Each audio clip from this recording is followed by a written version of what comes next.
സുരേഷേട്ടാ, ഈ graphical design കരിയറെ പറ്റി എന്താണ് അഭിപ്രായം?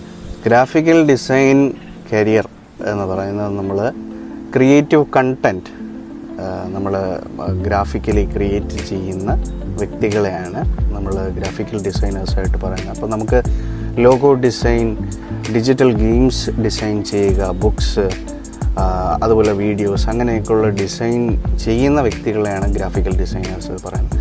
അപ്പോൾ ഇതിനകത്ത് വേണ്ടുന്ന മെയിൻ ക്വാളിറ്റീസ് എന്ന് പറയുന്നത് നമ്മൾ വളരെയധികം ക്രിയേറ്റീവായിട്ടിരിക്കുക, ഒരു ഇന്നോവേറ്റീവ് തിങ്കിങ് കൊണ്ടുവരിക എന്നുള്ളതാണ്. അങ്ങനെയുള്ള വ്യക്തികൾക്ക് ആണ് ഗ്രാഫിക്കൽ ഡിസൈനിങ്ങിൽ വളരെയധികം സാധ്യതയുള്ളത്.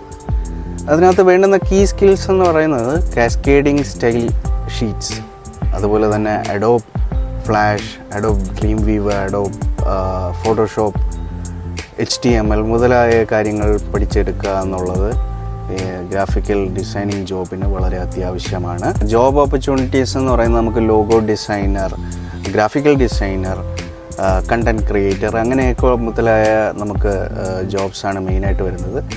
ഫീസ് വളരെ കുറവാണ്, ഡിമാൻഡ് വളരെ ഹൈ ആണ്.